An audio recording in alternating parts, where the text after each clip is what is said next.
सांगली येथील छत्रपती शिवाजी स्टेडियमवर Sangli print electronic media league SPML tennis ball cricket स्पर्धेत शनिवारी थाटात प्रारंभ झाला।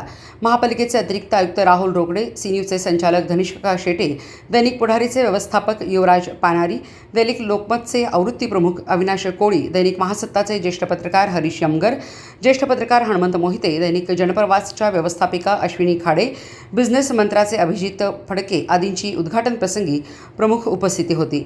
स्पर्धेत सर्व दैनिकातील इलेक्ट्रॉनिक्स मीडियातील पत्रकार तसेच जाहिरात वितरण विभागातील प्रतिनिधी सहभागी झाले आहेत। स्पर्धेत एकूण 6 संघ सहभागी असून प्रत्येक टीमला गडकोटांची नावे दिली आहेत।